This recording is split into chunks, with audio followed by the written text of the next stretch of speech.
Hey there, it's me Eden. Welcome to my channel. If you're new to the channel, then please consider subscribing and please support my work, and buy me a coffee worth $1 only. Support link in the comment, thanks. The next morning Carol and I spent a lot of time getting ready for the signing. We did each other's nails, and Carol worked hard to make mine look perfect. A lot of people were going to be staring at my fingers while I wrote, so I wanted them to be able to pass close inspection. With our nails finished, we worked on our hair. Carol combed and brushed mine until it shone. At her request, I put hers into a French braid. By 12:30, we were all ready to go. I once again epitomized Carol's idea of a sultry young starlet, with a dress so tight that I could barely walk, and 4-inch heels. The low cut of the dress left little to the imagination. Carol looked hot also, but her dress was a little more conservative. Mom and Aunt Jessica both wore business suits. The chauffeur rang our doorbell a couple of minutes after 12:30. We walked out to the limo and stepped in as he held the door for us. When we arrived at the mall, he drove around to a rear entrance to Barrett's. 2 security people met us and escorted us through a maze of stockrooms and hallways on our trip to the office suite. It was 10 minutes before 1 o'clock when we reached Mr. Greening's office. He greeted us and offered us beverages. We accepted bottled water and sat down to await our entrance. Mom and Mr. Greening talked about the engagement and the gift certificate. He presented her with an envelope, which he said contained the certificate. He expressed his pleasure at my agreeing to be here today, and talked about the phenomenal sales that they achieved in the store so far today. The promotion appeared to be a major success so far. A minute before the hour, 6 security people assembled to take me to the table where I would sign autographs. Carol, Mom, and Aunt Jessica followed just behind. As we arrived near the table, a cry went up, and hundreds of people, standing in a line which wove through the store, began to applaud. I hadn't been prepared for anything like this, and I shrank back for an instant. One of the security people put his hand on my shoulder to steady me. I had experienced applause in the theater, but this was completely different. On stage, you have a feeling of separation from the audience, but here I was right in the midst of the crowd.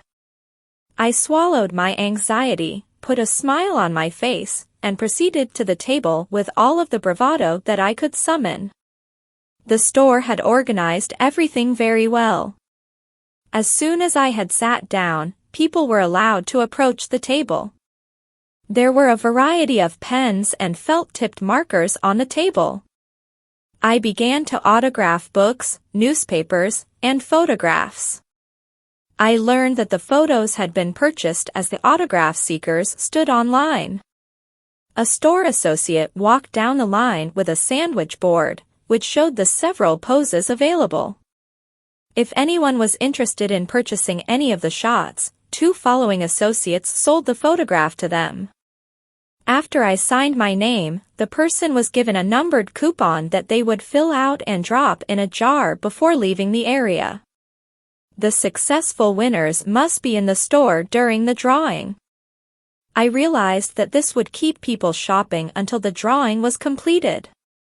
I tried to sign autographs as fast as I could, and still give personal attention to each person. Some people were calm and almost cavalier when they reached me, while others were tongue-tied and blushing. A lot of younger kids were nervous and giddy as I wrote out personal messages that they requested. I recognized a good number of students from school, but had to pretend that I didn't. I did greet a few people that I had met as Crystal during the past weeks.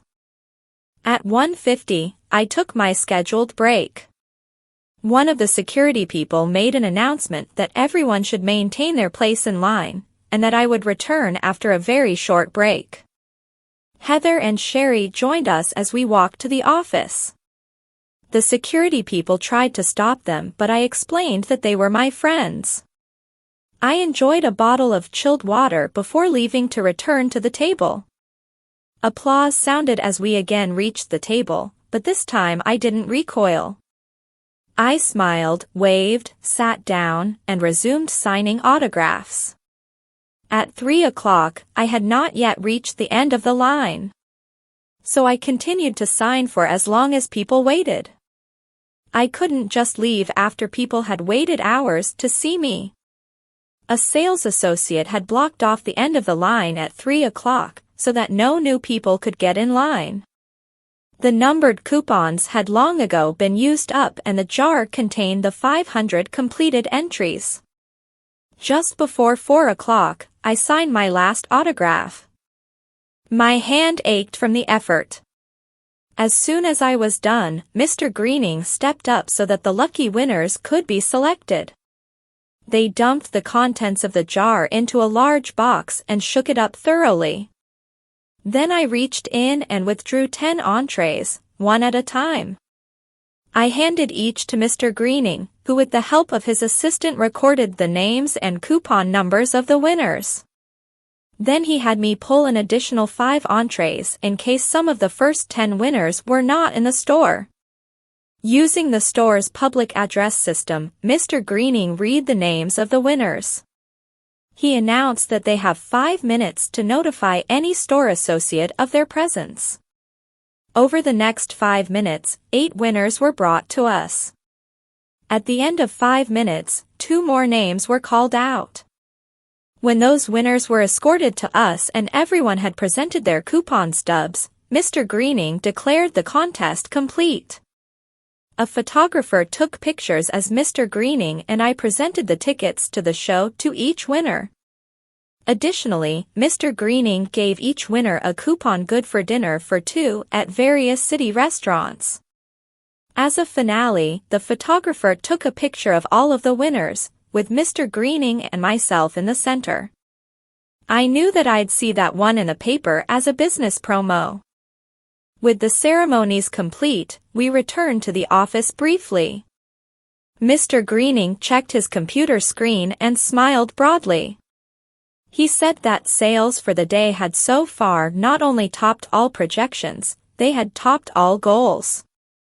He thanked me again for participating in the event, and wished me continued success. I thanked him for the opportunity to greet his customers, for the gift certificate, and for his support of our theater company. We said our goodbyes, and left. Heather and Sherry went back to the mall to do some shopping. The security people escorted the rest of us back to the waiting limo. Since it was so late, the driver dropped me off at the theater before continuing on to our house. I kissed Mom, Aunt Jessica, and Carol before I exited. I thanked them for accompanying me to the signing. Several of the other cast members saw me exiting the limo and started rubbing me about it as we entered the theater. For the rest of the night, I would take gentle kidding about the limo from the entire cast. Our performance was another success that night. After the show, Mr. Tucker announced that all of our performances for the extended dates were sold out, and everyone applauded the news. He added, "My friends, the success of our little production has astounded us all. Our fellow citizens have taken this play to their heart and we love them for that. There are a number of old sayings about staying too long at a party, but I think that the party is not over yet. I would like to propose that we continue the play for an additional weekend, and possibly more. I personally feel that we should continue until we fail to fill at least 75% of the seats. That may be one more weekend, or it may be several. I am not looking for an answer tonight. We will discuss it tomorrow, following the buffet between shows. We have an opportunity to make history here by having this show run longer than any before it, or after it. Please give my suggestion careful consideration. Excellent performances tonight, everyone. I'll see you at noon tomorrow." As usual, Mom was right. The success of the play was causing everyone to want to continue until demand was satisfied. It was going to severely cut into my time up at the lake though. When Debbie and I left the theater, there were only a few autograph seekers waiting. I guess that much of the demand had been satisfied this afternoon. Mr. Greening had estimated that about 1,000 people had waited in line. So much for Sherry's comment about $50 per signature. It had turned out to be more like $1 per signature. My hand was still a bit cramped from all of the writing. Debbie and I kissed when we got to my house. I walked to the house and waved, and Debbie drove away as I entered the house. The house was dark except for the night light on the stairs. This was our signal that everyone was in except one, so I locked the door with the deadbolt and climbed the stairs to my bedroom. It felt wonderful to take off the heels and tight skirt. Carol had told me to wake her when I needed the corset loosened, but I didn't want to bother her. So I put on my sleep set and went to sleep. I was exhausted. The tension generated by the appearance at the mall, coupled with having to do a show, had wiped me out. I don't even remember dreaming. When I awoke the next morning, the sun was just coming over the horizon. I lay in bed thinking about yesterday before getting up. If the theater company voted to extend the performance schedule, I knew that I would go along. I had gone this far, after all, because I didn't want to let everyone down. But I couldn't see the production going on forever. This wasn't New York City.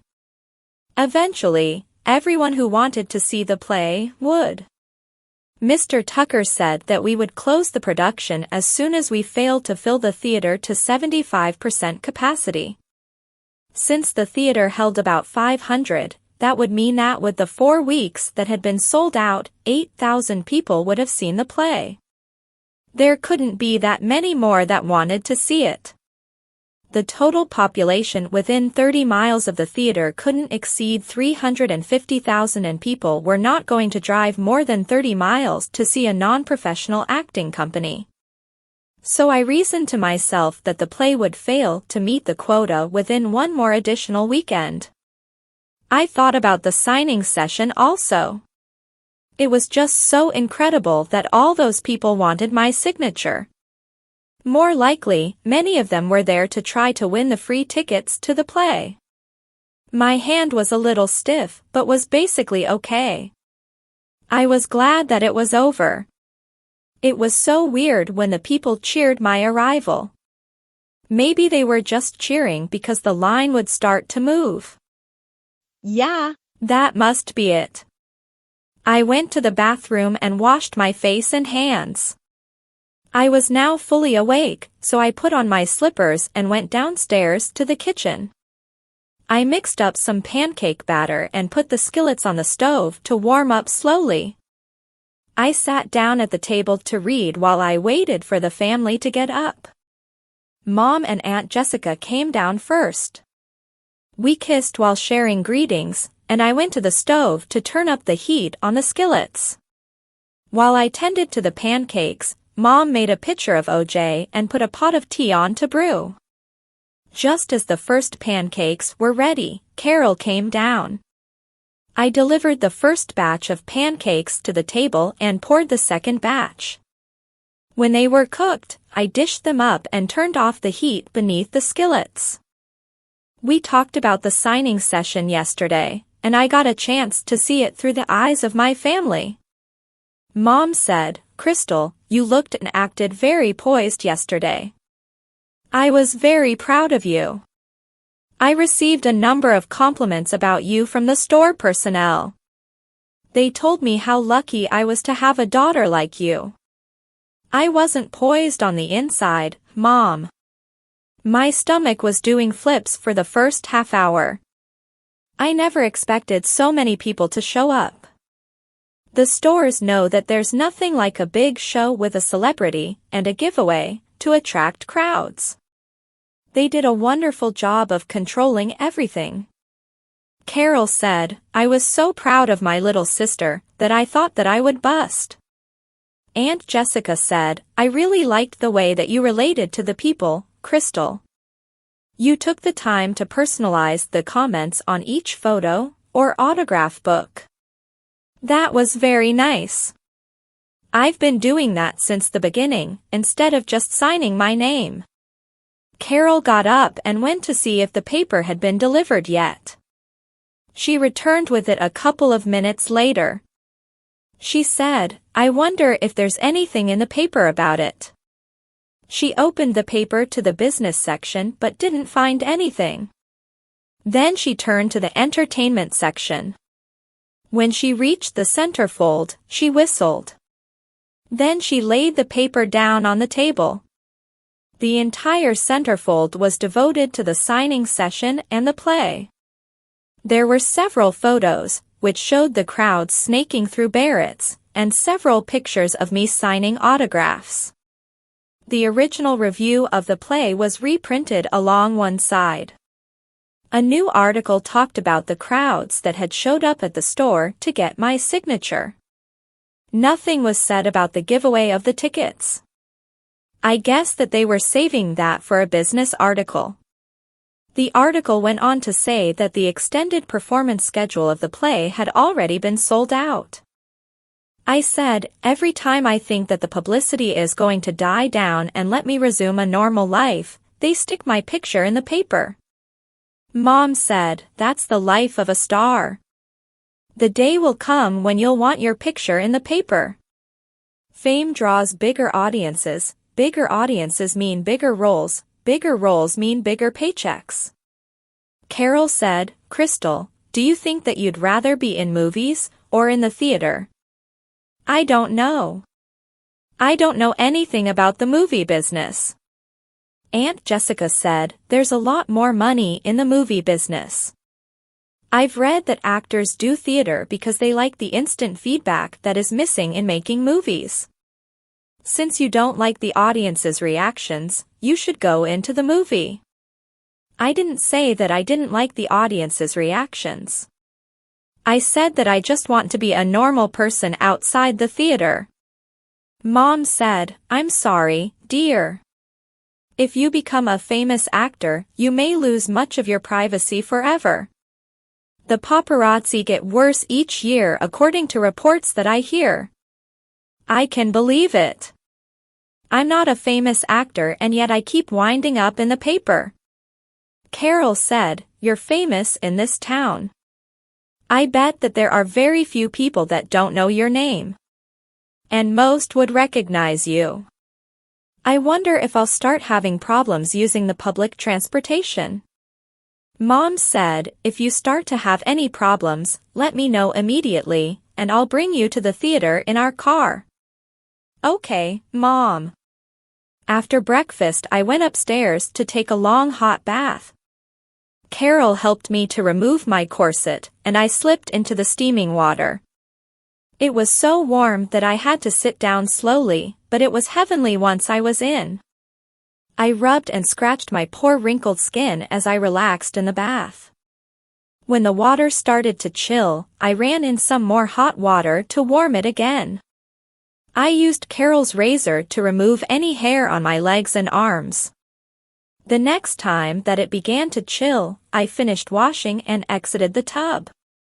I patted myself dry, and then did my regular examination of my breasts. The adhesive was holding as fast as ever. It had been 4 weeks since the accident, and there was still no sign that it was letting go. I examined my skin for the redness that would signal an infection, but found none. Before leaving the bathroom, I knocked on Carol's door to let her know that I was through. I put on clean underwear and loosely affixed the corset. Then I sat at my makeup table and worked on my face. My nails were still fine from the expert job that Carol had done yesterday. Carol came in after she had finished her bath and dried off. She tightened the corset for me so that I could continue dressing, then returned to her own bedroom to dress. After I had finished dressing and finished putting on my makeup, I examined my reflection in the full-length mirror that Mom had put up on the back of my bedroom door.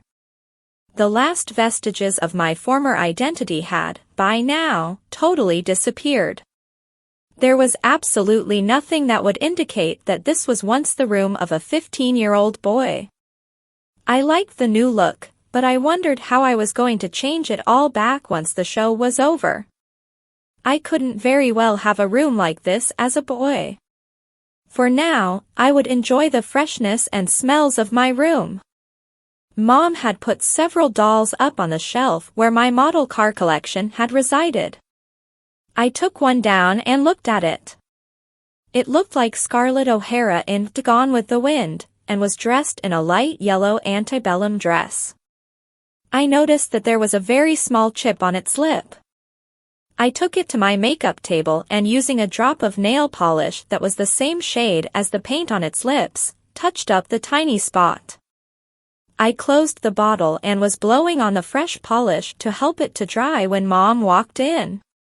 She smiled when she saw me sitting there, cradling the doll in my arms.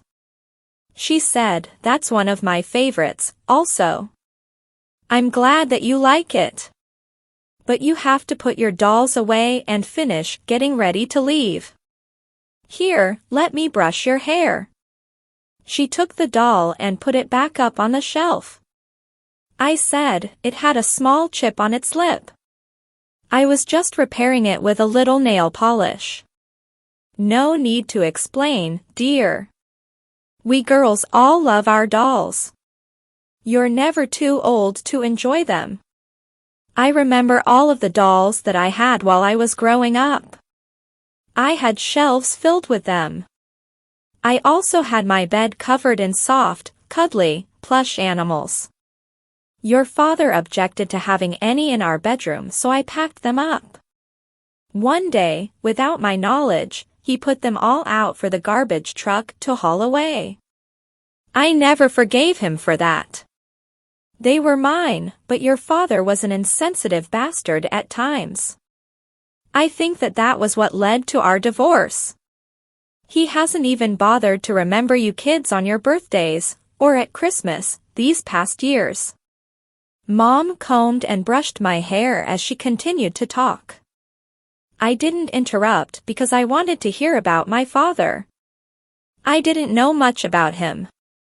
Mom never talked about him and would always change the subject if we asked. They had split up when I was an infant, and although he had visitation rights, he never exercised them. I had gotten a few small gifts from him when I was very young. But even that had stopped about 8 years ago. I knew that he continued to send child support money to Mom on a regular basis, because that was the law. But he had not seemed to want anything else to do with us. When Mom had finished with my hair, she sprayed some hairspray on it to hold it in place. She had done a wonderful job, and I stood up and hugged her. Not just because of the hair, but because I loved her and I knew that she was feeling pain from having been thinking about my father. We stood there for several minutes, locked in a mother-daughter embrace. We separated when Carol knocked on the open door, and I saw a tear on Mom's cheek. Carol said, "Is everything okay?" Mom said, "Yes, everything is just fine," as she wiped the tear away. "Your sister and I were just talking over a few things.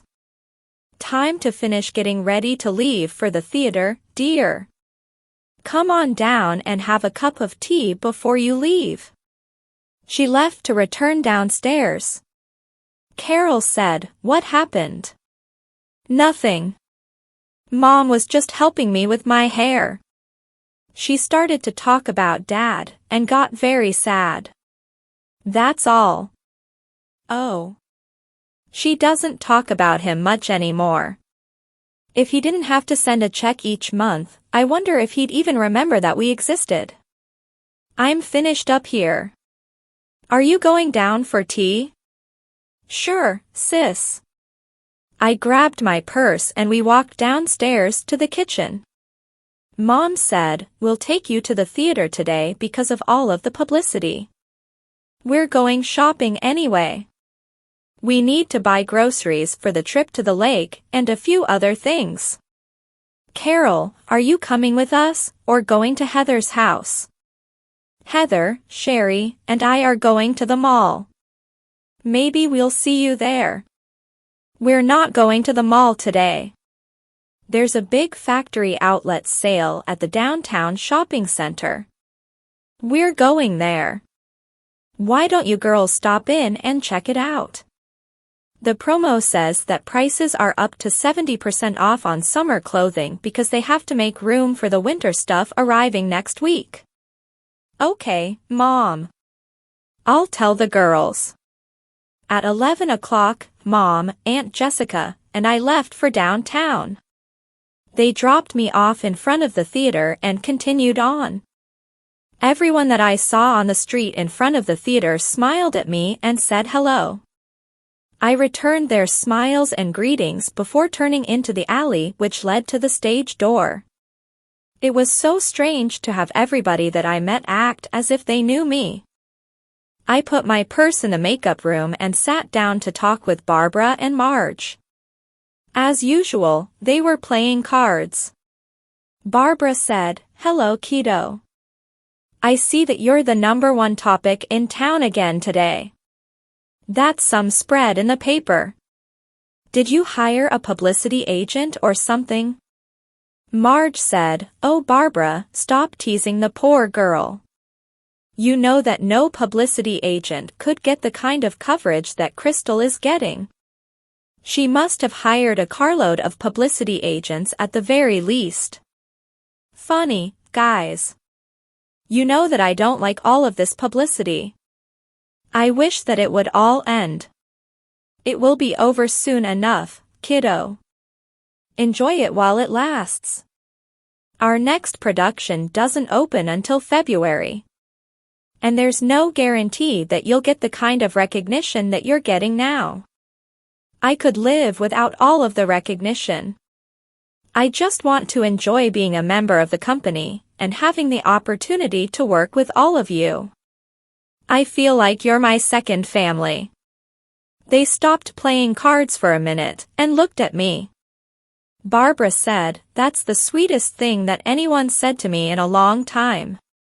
You're either sincere, or you're an even better actress than I gave you credit for." Marge said, "Oh stop it you old curmudgeon, the girl is being sincere. She doesn't have a devious bone in her body." Marge got up and came over to where I stood. Then she wrapped her arms around and squeezed me. "We love working with you too, dear. If I had a daughter, I'd want her to be just as sweet and wonderful as you are." Don't pay any attention to Barbara. Her back is bothering her today. Barbara got up and squeezed me also. "I'm sorry if I appeared cynical. It's only because I am. I've worked with so many phonies in the theater, I forget that there are still sweet, innocent people here as well. I hope that you never get as cynical as I have become. But I fear that you may if you continue to work in this business." I smiled. "I understand. I am being sincere though. I've loved being here and working with you both. That's why I've always come in so early. I couldn't wait to get here each day." Marge said, "We know how you feel. That's why we're always here. The theater gets in your blood, and there's no place else that you'd rather be." Barbara said, "Please, let's not get mad here. It's your bid, Marge." I smiled as they sat back down to resume their game. I loved them both like family members. I sat down to watch as they played. Just before noon, I walked out to the backstage area and brewed a pot of coffee for Mr. Tucker. Then I went to the wardrobe department and started to put on my first costume. Barbara came in and helped me to dress. Marge was busy with some other cast members when I got back to makeup, so I waited my turn. When the doors opened at 1:30, most of the cast were already in costume and makeup. A last-minute call from Jeffrey Hornag, who played the butler, caused a few tense minutes backstage. He had been involved in a minor traffic accident and would not be able to make the performance. He was all right except for a sprained ankle.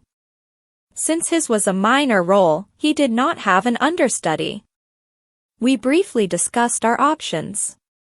We could go on without him, but that would upset our timing and cues. Mr. Tucker decided that that could be devastating. No one else was able to step in. He decided, therefore, to take the part himself. He told me that as assistant director it was my job to announce that there would be a slight delay while he got into costume and makeup. Then he hurried off with Barbara to find a suitable costume. I trembled as I thought about facing the audience. I sat down and composed a short announcement, then spent several minutes rehearsing it. At 2 o'clock, the audience was primed for the play to begin. Mr. Tucker was not ready, so I stepped out onto the stage. The audience immediately began to applaud. I guess that they thought that this was the start of the play since I was in costume. I waited until the applause died down and then started my speech. Ladies and gentlemen, I would like to welcome you to our production of Guts and Garters. On behalf of the cast, the crew, and myself, we hope that you enjoy our performance this afternoon. Due to an unfortunate automobile accident, one of our members, Jeffrey Hornag, can't be with us today. He is fine and should rejoin us next week. But for today's performances, our wonderful director, Mr. Adam Tucker, will play the part of Charles, the butler. A last-minute substitution like this requires a little extra time to prepare, so with your indulgence, the play will begin a few minutes behind schedule. We appreciate your patience. A voice from the audience called out, "Miss Ramsey, Miss Ramsey?" Since the house lights were still on, I could see that it was a young teenage girl. I said, "Yes." She answered, "Miss Ramsey, we couldn't go to the mall yesterday. Could I get your autograph today?" "Of course, why don't you bring your book down here while we're waiting for the play to begin?" She extricated herself from the row where she was sitting and strode down to the stage. She handed her autograph book and a pen up to me as I bent down to reach them. I asked her name and then wrote, "To my good friend Brenda, love, Crystal Ramsey." She thanked me, and as she returned to her seat I saw that there were several more waiting.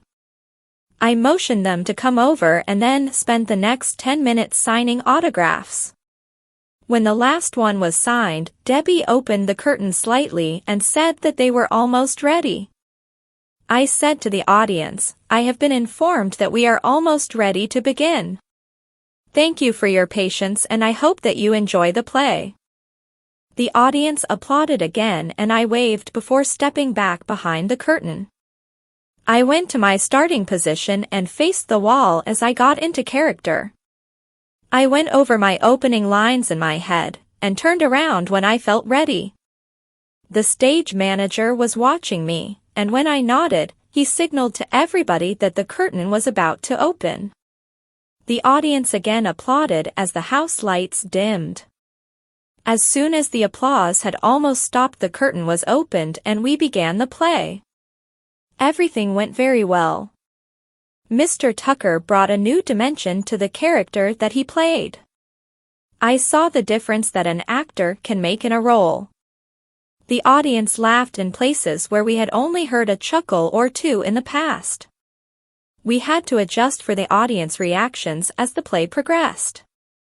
Although the role of the butler was a minor one, I knew that people would remember Mr. Tucker's performance far more than some of the other characters. I wished that I was in the audience to be able to enjoy all of his on-stage work, but I had costume changes to attend to. At the end of the play, we received 8 curtain calls. We had stopped at 6 as usual, but the audience continued to applaud, so we did 2 more. The applause finally died down when we failed to reappear again, and the theater slowly emptied. We all went to apply makeup and removed the grease paint. Since I would have to do a costume change anyway for the next performance, I changed into my street clothes.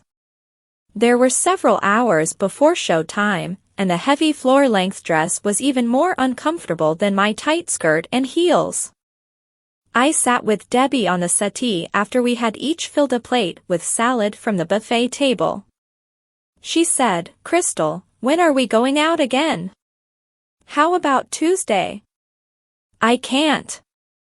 I have to go up to the lake with my family tomorrow morning. We're going to be up there for the rest of the month." "What about the play?" "My mom will bring me back each Friday, and then we'll leave again on Monday mornings." "How about the Wednesday after Labor Day?" "I'm not sure that I can wait that long. I'll be here each weekend. We'll see each other between shows." "How about next Saturday? If you don't have any personal appearances scheduled." I made a face at her. "All right. Next Saturday. If I don't have any personal appearances to do." She made a face back at me. Mr. Tucker called for the company to quiet down. He stood on a crate to make his announcements. "My friends, an excellent performance today. I am told that Crystal did a wonderful job of keeping the audience happy until we were ready to begin. I think that she deserves a big hand for that." He clapped and everyone else followed suit. "Yesterday, I proposed that we continue until demand has been satisfied. I would like to see a show of hands for everyone who will go along with the proposed schedule." Hands went up all over the stage. "Anyone who is unable to go along?" Nobody raised his or her hand. "Then the proposal is adopted. We shall continue for as long as there is sufficient demand. Thank you, my friends. We shall set a record that future companies will only be able to marvel at." He climbed down from the crate and everybody drifted back to what they had been doing. Debbie and I returned to the settee. Over the next hour, most of the girls in the cast and crew joined our group. They all wanted to know what it was like at the signing session, and what it was like being a famous actress. I told them about the autograph seekers and the stares from people wherever I went. I told them how strange it was for everybody to feel like they knew me because my picture had been in the paper so often. Some of them commiserate with me, and some were envious and thought that I was kidding about not liking all of the attention. At 6 o'clock, the stage manager approached us and said, "If you're holding court, it's time to start getting ready for the next performance, girls." Several of the women threw empty paper cups at him. He ducked away before anybody could throw a full one. We scattered as we set about readying ourselves for the next show. I went to the wardrobe and put on my costume. There was a lot of time, and I already had my wig on, so I didn't have to hurry. Many of the actors had already finished in makeup when I got there, so Marge took her time fixing me up. We talked as she worked. She said, "I heard that you made a wonderful little speech before the last show. I wish that I could have heard you. It wasn't anything special. I just told them what I had to do. A few kids wanted autographs, so I took the time to do that. It gave the audience something to watch while they were waiting. I figured that they would be less bored that way. I guess that it worked. You're too humble for your own good. If you're going to make it in the theater, you have to learn to toot your own horn a bit. Can't I just rely on my acting?" Not always. There have been many wonderful actors who never made it to the top because they didn't want the limelight cast on them too brightly. You have to accept the bad with the good. My mom and aunt said the same sort of thing this morning. Listen to them and stop putting up roadblocks to success. Okay, Crystal, you're ready for your audience. She took the makeup apron off and I stood up. Thanks, Marge, for the makeup and the advice. You're most welcome, honey. Break a leg. I walked out onto the backstage area. I could hear the sounds of the audience as they filled the theater. Mr. Tucker came up to me and said, Crystal, my little flower, would you do me the honor of repeating your speech again for this audience? You don't have to tell them that there's a delay. Just inform them of the substitution. But you can do it now, Mr. Tucker. You're ready to go on. But I can't sign autographs with your name. I think that was a nice touch and endeared you to the audience before the play even started. But that was spontaneous. What if no one asks for an autograph? I have arranged for someone to ask. Just to get the ball rolling. I sighed and said, okay, Mr. Tucker. I began to feel that there were no limits to what I would be asked to do for the production. At 8 o'clock I walked out onto the stage. The audience applauded wildly when I appeared. I waited until the applause died down before I spoke. Ladies and gentlemen, I would like to welcome you to our production of Eguts and Garters. On behalf of the cast, the crew, and myself, we hope that you will enjoy our performance this evening. Due to an unfortunate automobile accident, one of our members, Jeffrey Hornag, can't be with us today. He is fine and should rejoin us next week.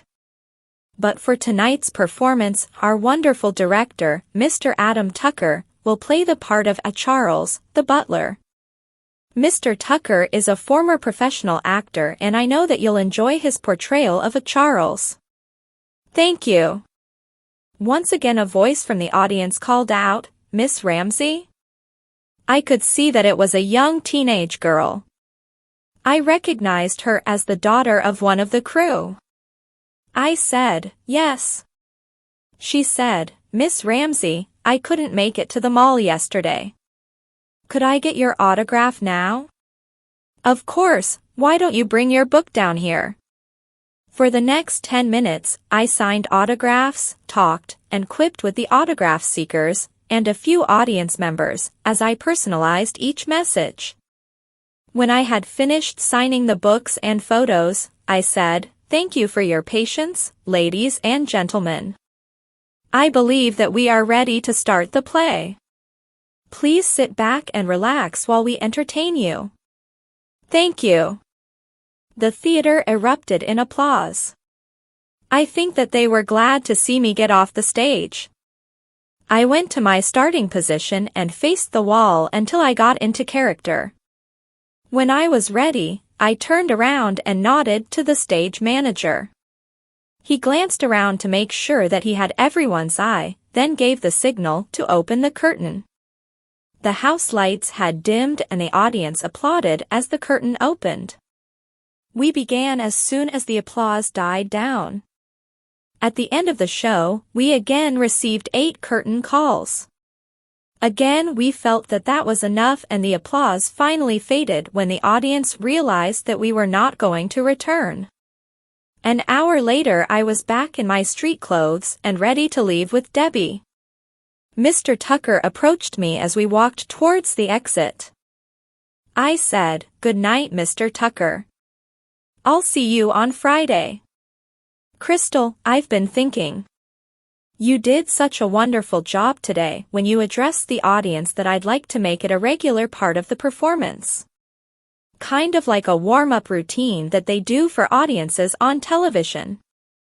But you always do the introduction. Yes. But I think that it's better coming from you. I never got the applause that you did today. They were just glad to see me get off of the stage. My little dove, you have to get over this self-effacing attitude. They were glad that you came out and entertained them. They bonded with you and felt closer to you when the play started. But I feel so awkward out on the stage by myself without a prepared script. There's only one way to get over that. If a horse throws you, you have to get right back on again. Now, for next week, we'll prepare a few witty remarks for you to work in. You did very well today, on your own, but we'll see what we can come up with for Friday. Okay? Okay, Mr. Tucker. Excellent. Now have a good week, ladies. I'll see you both in 5 days. Debbie and I left the theater and discovered that there were no autograph seekers outside tonight. That's a positive sign, I thought. Debbie drove me to my house and parked in front. She said, "I'll miss you, Crystal." And I'll miss you, but we'll see each other on Friday night. We kissed before I got out. I walked to the door and unlocked it. As I opened the door, I turned and waved. Debbie waved back and then drove away. Mom and Aunt Jessica were still up and sitting in the kitchen. I went in and sat down. Mom got a cup and brought me a cup of tea. Mom said, "You look depressed, honey. Is anything the matter?" The man who plays the butler had a car accident. He's going to be all right, but Mr. Tucker had to go on today in his place. I was drafted as the former assistant director to make an announcement before the play that we would be starting late due to the last-minute adjustment. To fill the time and keep the audience from getting bored, I signed autographs in the front of the theater. Mr. Tucker thought that I did such a good job that he asked me to do it again before the second show. Then, just before we left, he told me that he wants to keep it in for the remainder of the shows. He wants me to be the warm-up act. He thinks that the audience bonds with me better than with him. Why, that is a wonderful compliment. Why are you depressed? Because I feel so awkward up there all alone. When we're doing the play, we follow a very precise script. But up there before the show, I feel like I'm walking a tightrope without a net. Mr. Tucker knows people. And if he feels that you can do it, I'm sure that you can. Just be yourself and keep smiling. Okay, Mom. Did you find any bargains at the outlet center? Yes. There were some wonderful clothes. I bought you a couple of bathing suits for up at the lake. And a pair of sandals. Thanks, Mom. I'm really looking forward to getting away for a few days. I finished my tea, kissed Mom and Aunt Jessica goodnight, and then climbed the stairs to my bedroom. I dropped my purse on my dresser and stopped cold when I looked at my bed. It was covered with a half-dozen plush animals. My talk with Mom must have motivated her to make my bed look like hers had before she got married. I piled the animals up in the corner and turned down the sheet and cover blanket. I undressed as far as I could by myself and put on my sleep set. After turning out the light, I climbed into bed and was asleep in minutes. Please subscribe for the next part and visit my Patreon page for early access. Link in the comment. Thanks.